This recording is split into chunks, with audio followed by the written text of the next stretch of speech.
Mukama waffe Yesu Kristo yeebazibwe. Mbaaniriza mu linnya erya Yesu Kristo omwana wa Katonda omulamu.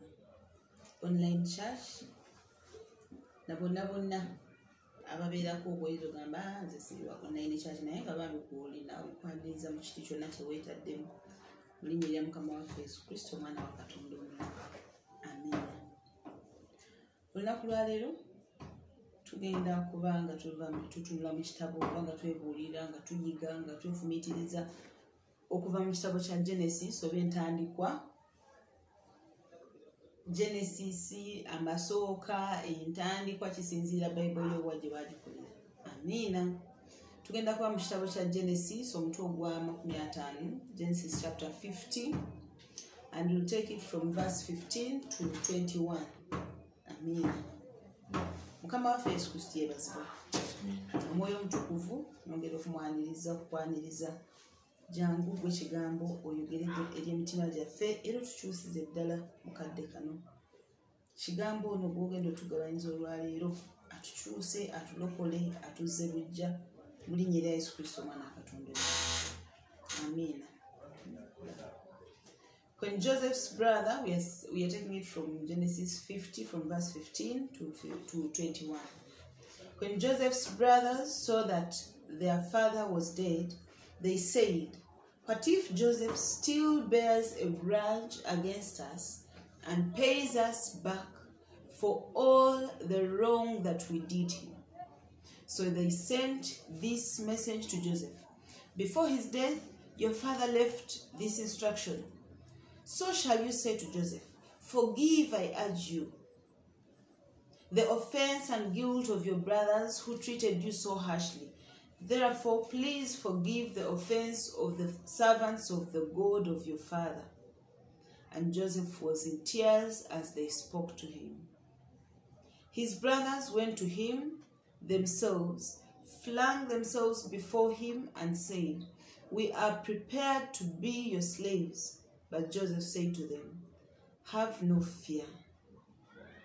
Am I a substitute for God? Besides, although you intended me harm, God intended it for good, so as to bring about the present result, the survival of many people.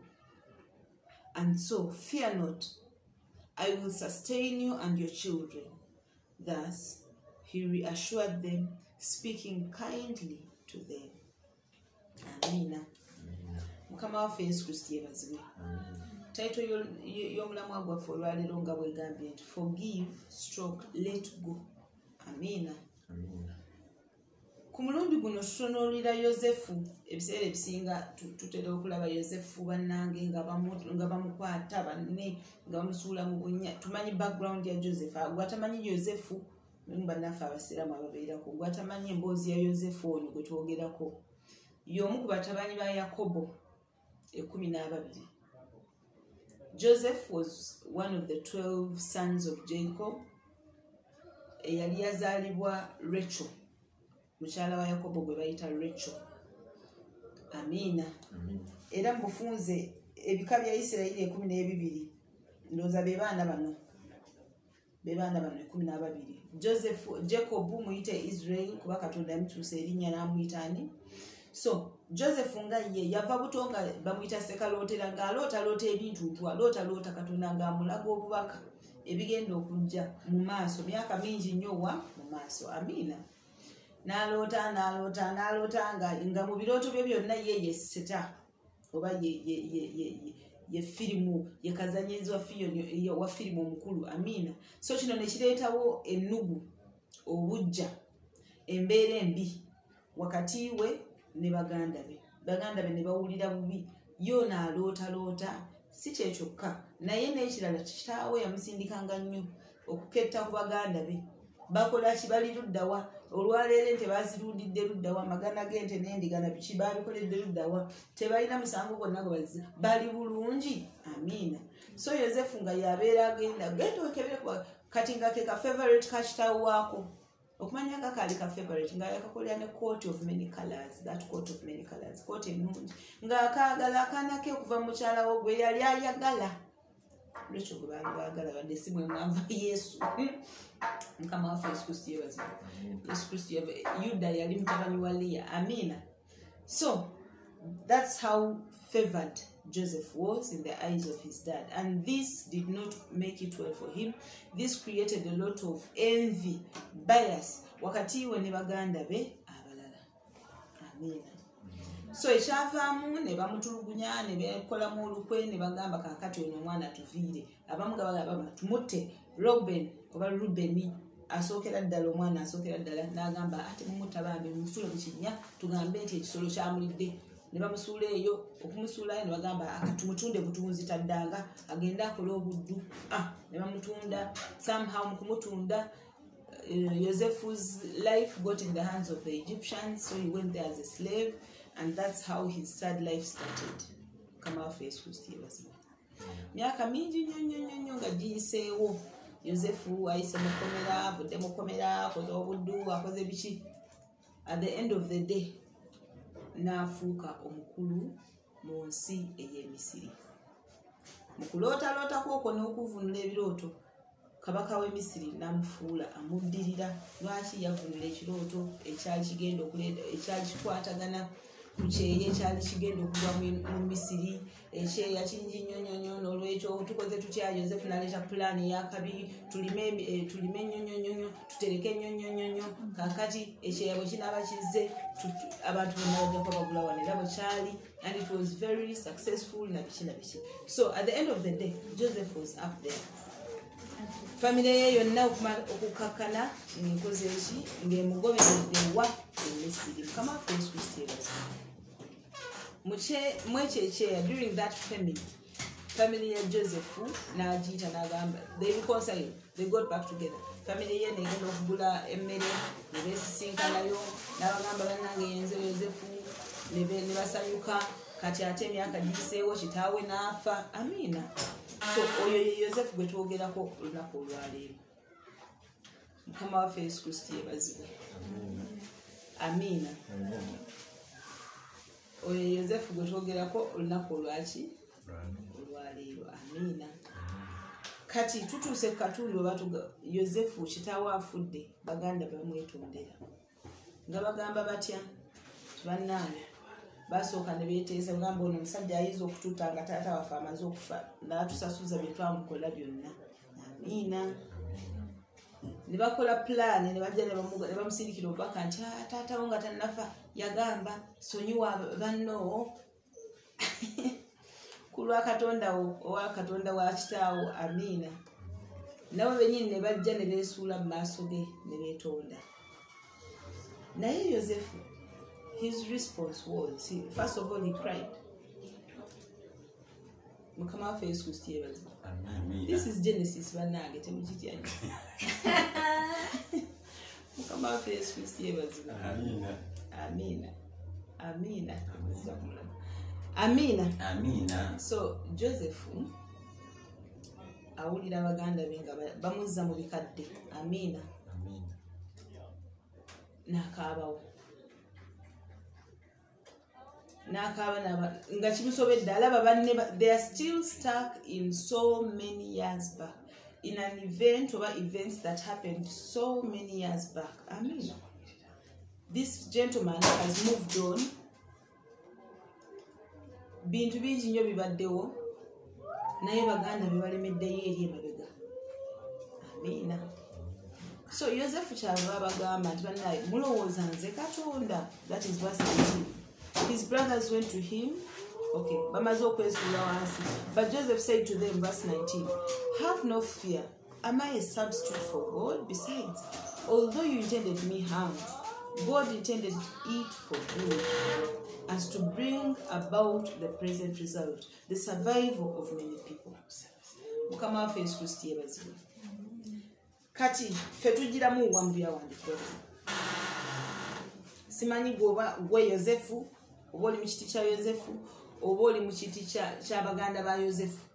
Wonna w'oli, it's time for you to forgive and it's time for you to let go of the past.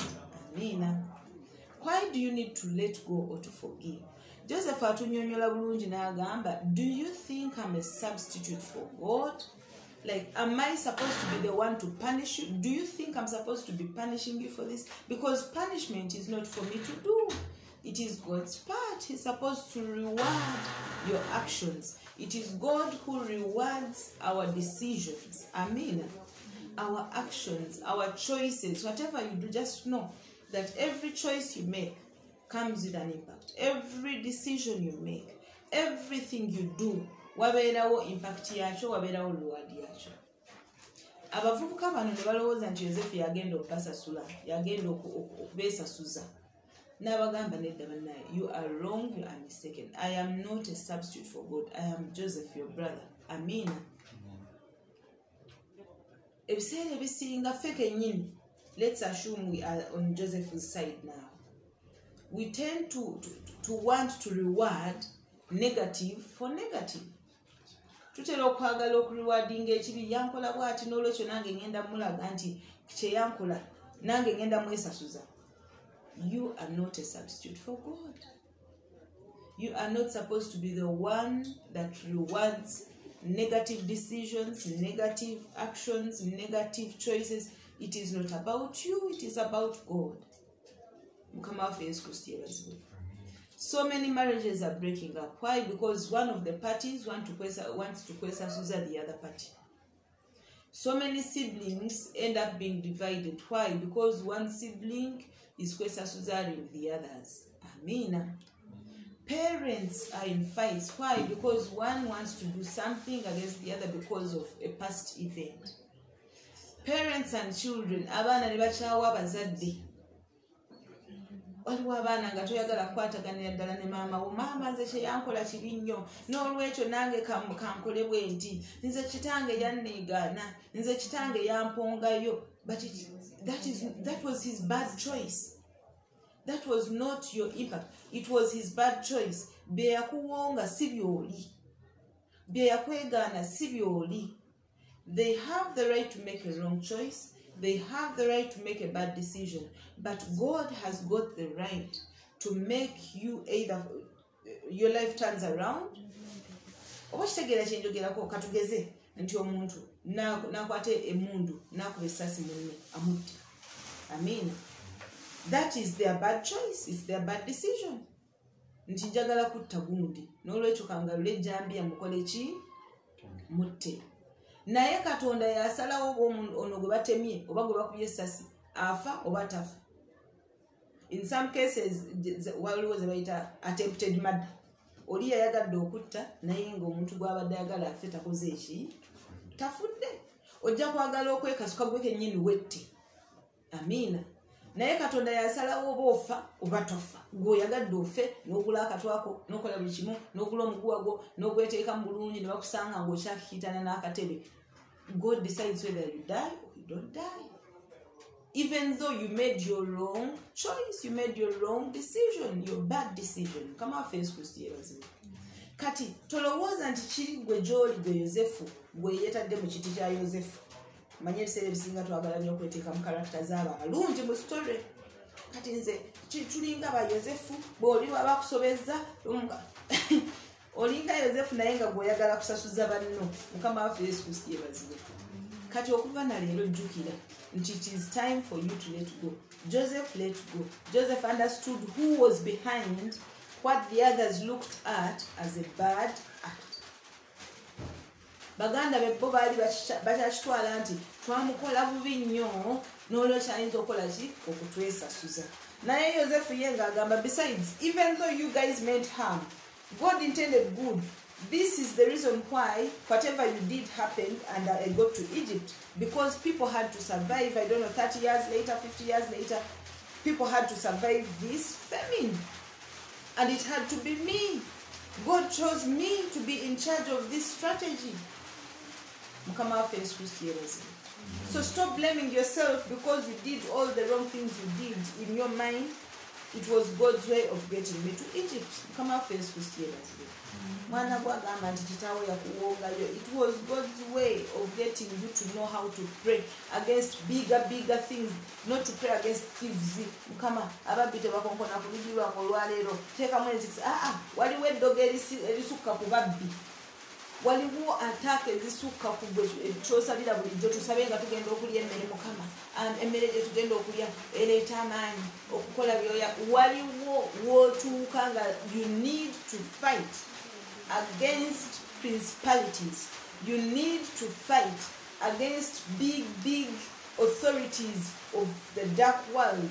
Amanya mabi, big wicked things, wicked beings, spiritual beings, ebinene ebitali buno nti abatemu bagenda kujja ate nze sirina favor. Waliwo ebintu okitegeera kyetwogerako. So Katonda akyasobola okubikozesanga ekkubo gwe okutraininga okulwana entalo ez'amaanyi, okulwanyisa obuwonge, okulwanyisa saddaaka, to reverse the evil sacrifices that are made in the dark world. And you can only do that and overcome if you have actually been part of it. So turn your head, turn your focus, change your mind, change your heart, and look at the positive side of it.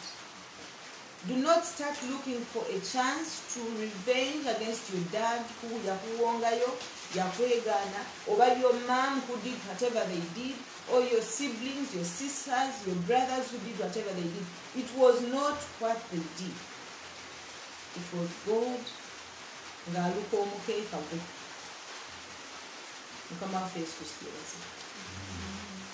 Tugambye omulamwa gwaffe ogwaliro forgive / oba stroke, let go. Just let go. Let go of the events of the past and look at what God has put before you.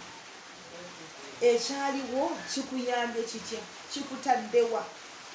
Oba oliawo bali abakituusaako anti tugambye ffe twetadde mu kiti kya Yozefu.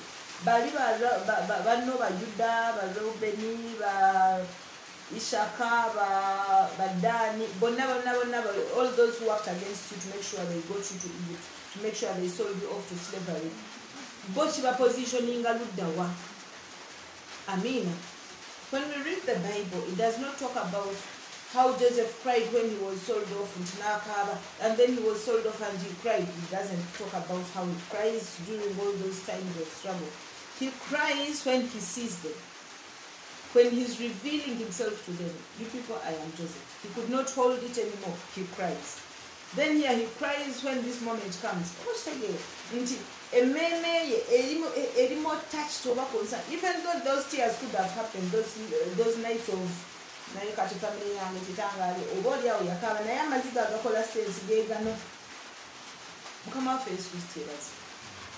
nti baganda be alaba ekirooto kye kituukirira nga bwe yabiroota ng'ekinya ky'enkwe ekikye ekiyimiridde ebirala byonna bikoze eki.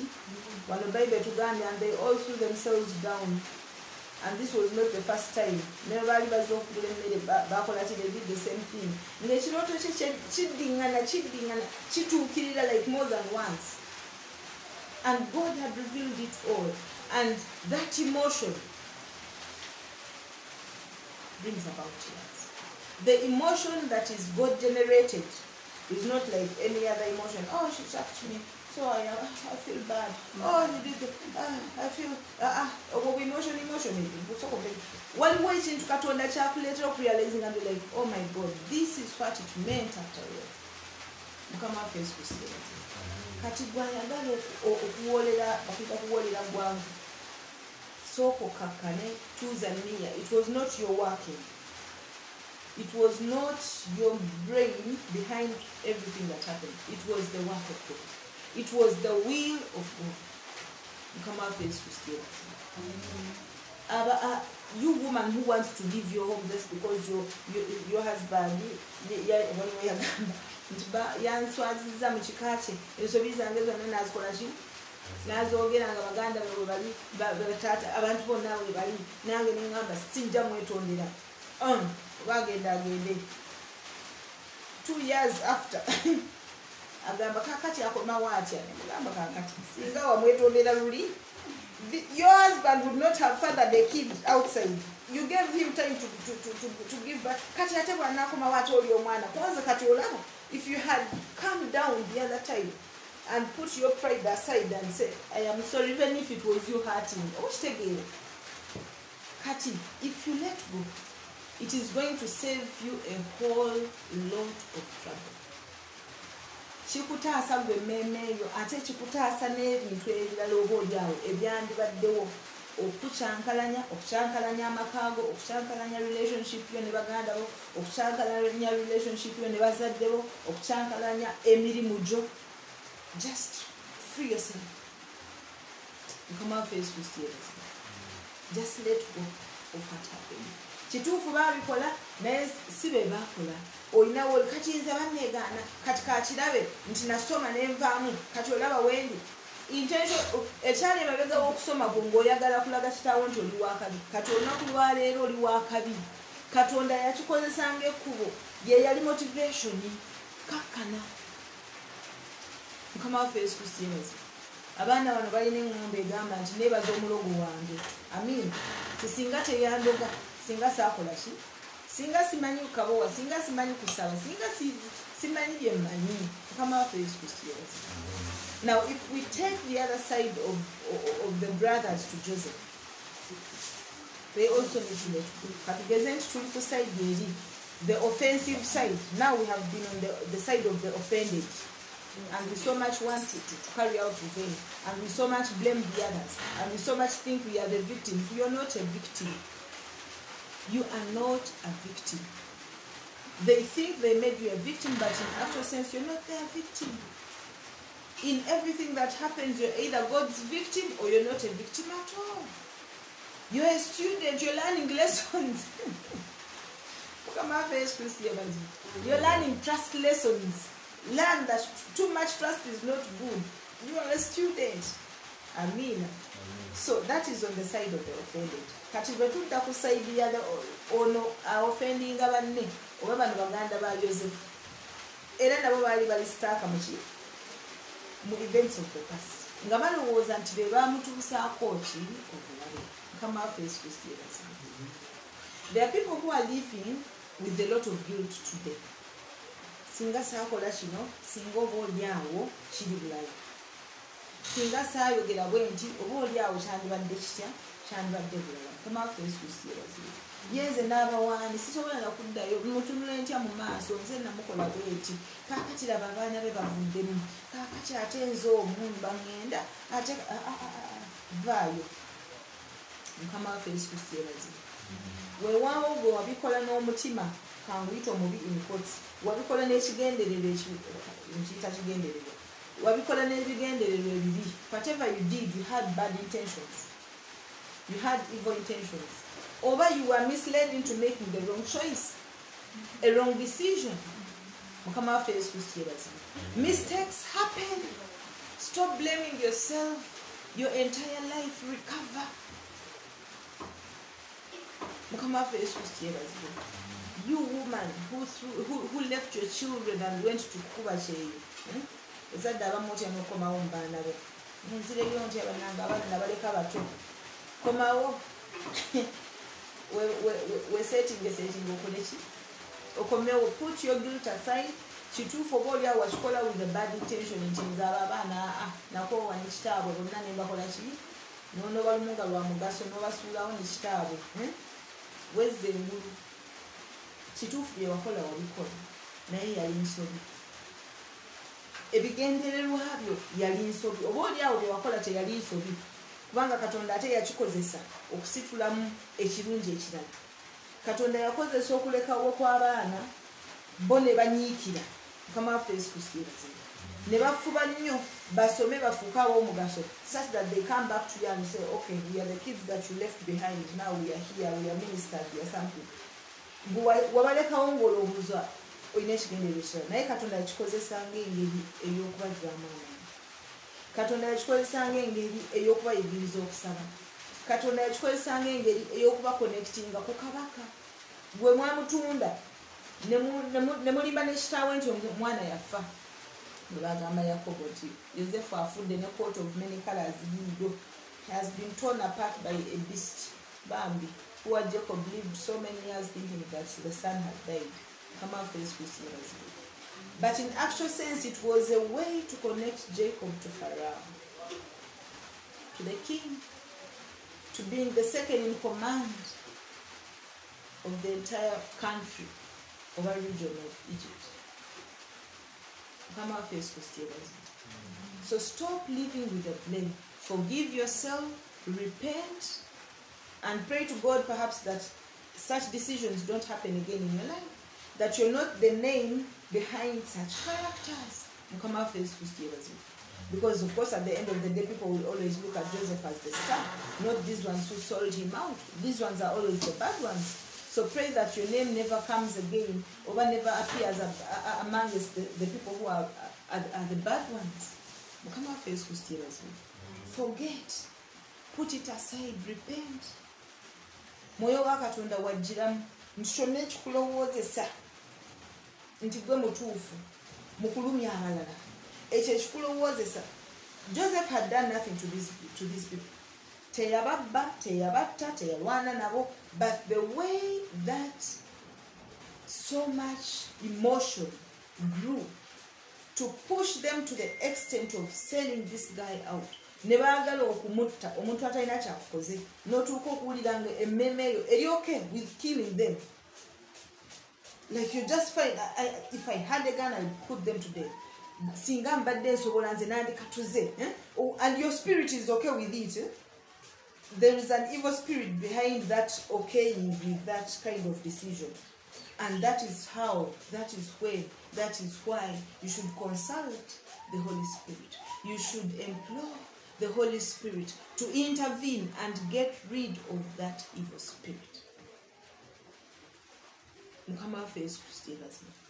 Oluusi ziba mandwa nezikulaga nti ekikyo kye kirina okuyitamu buli akiremesa yeetaaga kufa ave mu kkubo lyange. Waliwo ekintu waliwo ettaka lyenjagala ono bw'atava mu kkubo ngenda kufa bufinze kati kamutte ave mu kkubo lyange ngule ettaka eryo. Ettaka si liryo n'ezirigula oba oli awo tonnaziweza. But you're feeling so bad that you don't want anyone to come in between you and that deal. You don't want anyone to come in between you and that. Nze mukazi wange we amukwatako nze mufiirako mutabusi. Abantu ne batingana lwa mukazi, abantu ne batingana lwa musajja, abantu ne batingana lwa bibanja, abantu ne batingana lwa abaana, abantu ne batingana lwa sente. For heaven's sake, you did not work for that money. It doesn't belong to you. Ziziryawo kakati n'olyoka olaba olutalo tewali yazikoleredde naye nga olutalo lwa kuzitwala ono tazikwatako onagenda zitwala kati ono ave mu kifo kino bamugobe kubanga sente zino zikola ki ono bamugobe nono bamugobe kubanga sente tozikoledde tomalina gye zaavudde. Kwegamba omutima gwo ne gubeera okay with getting rid of these people because you want the money. You're so possessed.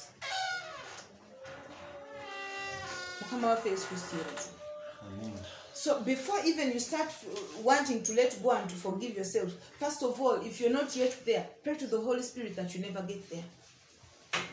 As a man, lubale, mpewoze chika, emyoyo gyonna emibi abamu ddogo abamu mitego nga mutego gwe gusindikiza watta omuntu kati oli n'akusindikira omutego nti gw'olifa okola ki obatta. Amina. Omuwesi bagamba oligwa handi. Omuli omukola ekibi kinene nnyo n'agamba tojja kugwa mu mikono gyange ojja kugwawa. Is it that way? Sisiki. Oligwa handi. Genda oligwa handi. Kati walala gy'ogenda okugenda nga ogwira na mikono gy'abantu onakuba agamba tojja kufiira mu gyange genda ojja kufiira mu gy'abalala eyo. N'olyoka olaba embaga. Mukama waffe Yesu Kristo yeebazibwe. Amiina. Kati tusabe Mwoyo Mutukuvu okusookera ddala atusumulule mu mbeera ezo ezituleetera obunyiikaavu obukwafu ennyo to the point that we are at peace with taking away lives, that we are at peace with stealing, you are at peace with evil. May the Holy Spirit deliver us from all those evil emotions. Mukama waffe Yesu Kristo yeebazibwe. You are at peace with stealing money every day from your husband. You steal. And when they ask, you deny. You are at peace with committing crimes every day. You know what you do every day. And you're okay with it. Ate gundi chinamu isa yamanyinze nakowa sagala mmanya oba akimutwala kiti oba tebikukwatako tofuddeeyo kitaawo agenda kufaatya tofuddeeyo nange toyina nansonyi zifeesinga kitaawo Yakobo mu bukadde onomugamba mutabanyi we yafudde. And you're fine with it. You go and lie straight to your parents' eyes. Mukama waffe Yesu Kristo yebazimu nti Yakobo yafudde. Ekika kyonna kimazeewo, and you're fine with it. You even give speeches during burial ceremonies, and you're fine with it. You need a change. You need to look the other way. For a moment, amaaso go gave ku bintu bino ebikumalamu tunuulira Katonda ne kyayagala okole. Era leka mwoyo mutuukirivu mukadde kano akusumulule mu buli mbeera ebadde ekusibidde mu kwewulira bw'otyo. Mulinnya lya Mukama waffe Yesu Kristo mwana Katonda omulamu. Bw'obanga wabikola dda, leka mwoyo wa Katonda akusobozese okuta emmeeme eyo ekite ekiveemu. Look at the positive side of life. Look at how Joseph, the one that you sold, has saved lives of the whole world. Kubanga Bible egamba nti ekyatuuka ensi yonna ne kigimalawo nga buli omu ajja waani wa Yosefu. Sente ne ziggwayo n'abagamba kale muleete ebisolo. Mulete ndiga mulete ente mulete ne babitwala ne biggwayo n'abagamba kakati ng'oleeta ettaka. Amin. Owaayo ettaka lyo gy'obeera n'oliwa Falaawo ne bakuwa ebyokulya. Ne bagamba tewali buzibu. Awo ettaka lyonna ne lidda mu mikono gya kabaka. Sente zonna nga kabaka yazirina. Buli kimu Mukama waffe Yesu Kristo yebazimu. So look at how successful this guy has become. Amina. Weesonyiwe gwe, forgive yourself and stop living with that guilt. Whatever is making you hold on to that guilt, self-guilt, Mukama Katonda akusumulule olunaku olwaleero. Mulinnya erya Mukama waffe Yesu Kristo mwana Katonda omulamu. Guilt ey'obwenzi. Abamu bwenzi ogamba bannange. Abamu olina abaana mu nju omanyi bulungi kitaawe w'abaana ali mu maka si ye kitaawe waabwe yekka. Wabula balina bakitaabwe nga 3 4. And you cry every night wondering how you're going to unleash the secret. Leka mwoyo wa Katonda akuyambe ove mu guilt eyo kubanga your spirit is not free for as long as you're holding on to that. Your spirit is not free, and that is what made Joseph cry. Nagamba you people, do you think I'm God to hold all those things against you? I am not God. You are not God, you who is holding things against yourself. You're not God. Stop blaming yourself. Repent. Go to God. Omugambe Mukama saasira. Akadde ka COVID kano kituufu kazze. Buli omu yekwasa government etukoze bubi nnyo. Etugalidde. Bannange government mbi. Before you start blaming the government, look at yourself. What is the positive that you can achieve during this lockdown? How close can you get to your God? Can you get closer? Yes. Why? Because you have time. You can repent. You can pray even more. Pray for longer hours or minutes or whatever it is. Read the Bible even more. Mukama waffe Yesu Kristo yebazibu. Soma Bible yo. Beera ku Facebook olabeko ku babulizi b'enjiri nga toli ku pornography. Mukama waffe Yesu Kristo yebazibu. Lwaki kubanga ebikoosi ebibadde bikukuumira mu pornography n'ebikyafu ebirala tokyasobola kubituukako. Mukama waffe Yesu Kristo yebazibu. So olunaku olwaleero mwoyo wa Katonda nkwaniriza n'omulundi omulala era nkusabira ddala longoosa emitima gyaffe ffe abali ku ludda lwa Yosefu era ffe abali ku ludda lwa baganda be abaamulyamu olukwe ne bamutunda, ffe abali ku ludda lwa Yosefu gwe baatulugunya era ffe abali ku ludda lwa baganda be abaamutulugunya. Mulinnya lya Mukama waffe Yesu Kristo ffenna tusaba tunaazeeko eryekko ery'obusungu ery'ekirumu mulinnya lya Mukama waffe Yesu Kristo. That guilt oba bagiyitani mu Luganda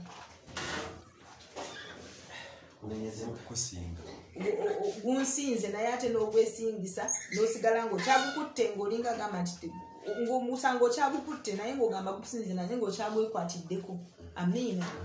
Leka Katonda atusumulule okuva mu mbeera. That is how we are going to move forward, to live freely. God works with a free spirit.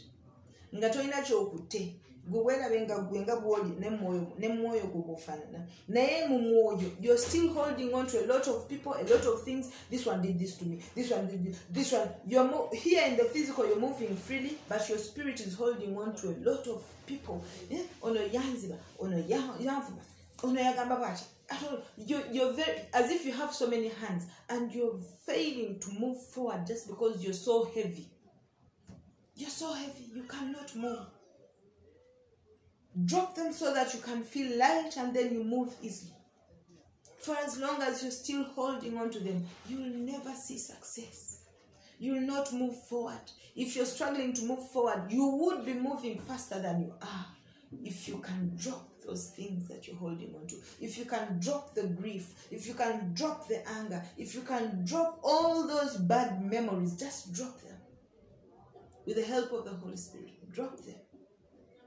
Teyali gwe Yosefu, teyali gwe nti wali mulungi nnyo Katonda n'akutwala emisiri. That's how God wanted it to be, and you're God's victim. N'ogwa mu mikono gya Potifa, mukazi wa Potifa n'ayagala omukozesa. Byonna Yosefu bye yayitamu n'amwesumululamu ate ono n'agamba ono abadde ankwata ne bamuggalira neera kwegamba byonna nkola za Katonda. Onoonyiigira nnyo lekaani, onoonyiigira baganda be 11 ate onyiigire omukyala wa Potifaali ne Potifaali waako ate onyiigire ne bosanze mukomera abeerabira okuwaayo. Waliwo abasajja babiri be yalootoolera ebirooto. Omu bwe yatuuka n'amugamba onzijukiranga the baker. Kyonzijukiranga baker, the steward baker yafa. N'amugamba onzijukiranga ng'otuuse ewa kabaka. Naye yatuuka ne yeerabya n'okugamba nti waliyo Yosefu mukomera avunula ebirooto. N'oyo naye omunyiigire. Stop, you're hurting yourself. You're hurting your marriage. Stop holding all those accounts against your husband. Just stop. Stop holding all those things against your wife. Just stop. Against your boyfriend, against your girlfriend, against your girlfriends, your kachiko, nga mutambula, your social group. Just stop. It's too much for you to bear. Just stop. It wasn't them and it wasn't you. Yes, you managed to be successful, but it wasn't you. It was God. Nabo bye bakola si bo. Katonda yamanyi oba ye yabakozesa ne bakutunda oba sitaani myoyo mbi gy'abambala ne bakutunda. That is not your business to worry about or to decide. What is important is where you are. What are you doing? In whatever circumstance you are in, what are you doing with it? How positive are you being? Forget it. Forget and forget. Mukama waffe Yesu Kristo yebazibwe. Mu ndagaano empya Yesu Kristo agamba forget self. It's not enough for you to just come and follow me and you think you'll be called my disciple. You can follow, anyone can follow me. You people, anyone can follow you on Facebook and on YouTube, and anyone can subscribe. They don't like you. They don't even know you. They don't. If they knew you as well as you know yourself, they wouldn't follow you. If they knew how much of a liar you are, if they knew how much of a prostitute you are, if they knew how ugly you if they knew that your beauty is dependent on makeup, they wouldn't follow you. I'm telling you, they wouldn't follow you. If they knew the amount of time you took training those dance moves, that it was 7 years for you to perfect in that, they wouldn't follow. They would laugh at you, let me tell you. So just 5 minutes of you on like a video dancing yourself off, your followers don't know you. So don't be deceived. Mukama waffe Yesu Kristo yebazibwe. Amina. Nti Katonda yensonga lwaki oli gy'oli. Joseph teyagamba I am Joseph, second in command. Pharaoh yegamba I am Pharaoh, I do what I want. Joseph yamugamba, you're going to put a Hebrew in charge of this nation? Second in namugamba I am Pharaoh, I do whatever I want, so you govern. Amen. Naye Joseph teyekyangira ku baganda nagamba nange yenze Joseph nzaafuga mulaba bye mwankola bye nawe ntuuza. Yagamba I am not God to punish you. In fact, I'm going to take care of you and all your children. The Bible assembly to Gamba, and he spoke to them kindly. Speaking kindly to them. Be kind to those who have hurt you. If Joseph did it, you can do it, because the same Spirit still lives. The same God still reigns. The same God we trust. The same God we pray to. The same Bible. We read about Joseph, the God of Joseph, Isaac, Abraham, Jacob. That God is the same God we are praying to. So if he made it possible for Joseph, he can make it possible for us. Just pray that the Spirit of the living God descends upon you and your children and unites you like he united Joseph and his brothers. I pray that the Spirit of the living God who united those brothers unites us as well, as ushers in the church, as brothers and sisters, as parents and children, as siblings, as husband and wife. May the Spirit of the living God unite wherever there needs to be unity in the name of Jesus Christ. Amen. May the Spirit of the living God help you to forgive, to put all aside, to turn away. May the Spirit of God help you turn away from events of the past, because you know what? They belong to the past. They don't belong to your life now.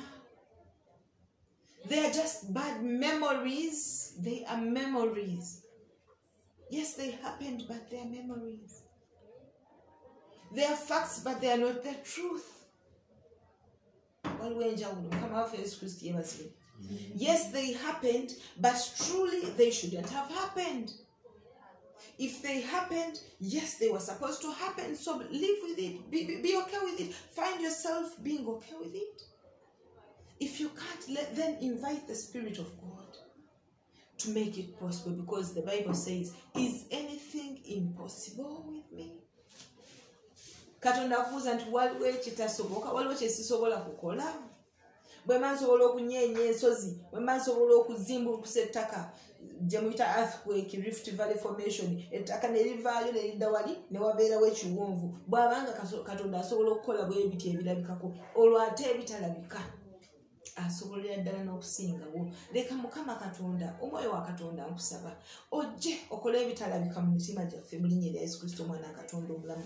Ojjewo ensalosalo ezo ezitalabika iffe ze tulemezaawo mu linnya lya Mukama waffe Yesu Kristo. Abamu bali mu kisiibo mukadde kano. Leka ekisiibo kino Mukama atusobozese okusangulawo buli nsalosalo gye twali twassaawo wakati waffe n'emikwano gyaffe, wakati waffe n'abaana baffe, wakati waffe ne baganda baffe n'abantu bonna. Ensalosalo ezo ziviirewo ddala mu linnya lya Mukama waffe Yesu Kristo omwana wa Katonda omulamu. Be twasalawo nti abasirisolibwa Mukama olwaleero kyusa olulimi lwaffe lwatule positivity, that we may confess you in Jesus Christ's mighty name. You are forgiveness, you are the truth, you are life. May we confess what is you in Jesus Christ's mighty name. May we confess life, may we confess forgiveness, may we confess freedom in the mighty name of Jesus Christ. Help us to set others free. Help our spirits to set other spirits free in the mighty name of Jesus Christ. So that we may live in free societies, so that we may live in free marriages. Redeem our marriages, O Lord. Redeem our relationships, girlfriend, boyfriend, those who are in courtship. Mukama, redeem them. Baleme kwawukana nga tebanatuukana mu bufu, balemenga kwawukanira ddala. Oyo omuzadde n'omwana Mukama balemenga kwawukana, na buli njawukana ebadde etandiseewo leka eveewo mu linnya lya Mukama waffe Yesu Kristo omwana wa Katonda omulamu. Tumanyi Mukama nti tewali kibaawo nga bwe tosazeewo. Bayibuli egamba nti you know even what happens to the sparrows. Not one of them falls to the ground without your knowledge. How much more then? Otumanyi n'okusinga obunyonyi obwo Mukama. Kyenva nzikiriza nti buli ebibaawo byonna mu bulamu bwaffe Mukama obiraba nga bibaawo, and you let them be. Naye olunaku olwaleero ffe tulemedde mu rekodi embi, tulemeddwa okulaba ebirungi ebivudde mu bibaddewo. Kyusa emmeeme yaffe Mukama, kyusa endowooza yaffe, kyusa fokasi yaffe. Point afresh our focus onto the things that you want us to focus on. Mu linnya lya Mukama waffe Yesu Kristo omwana wa Katonda omulamu. Tuwe okusaasira munda mu ffe, tuwe okwetowaza munda mu ffe, tuwe obukkakkamu munda mu ffe, n'ebyo bye wasuubiza bwe bibanga bituukiridde Mukama tusigaze mu bukkakkamu n'obwetowaze. Yosefu yalaba banne nga bavunnamira ddala ng'ekirooto kye bwe kyali, naye teyavaayo gamba bannange I did it mundaba nabagamba myaka meka.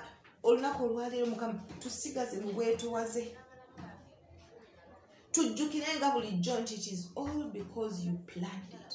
N'okubiraga Yosefu kubanga wali wabiteekateeka dda, wamala obiteekateeka n'obimulaga. Mukama naffe bingi by'oteeseteese n'otulaga, ate bwe bituukirira ne tumera amalala ne tuva mu mbeera.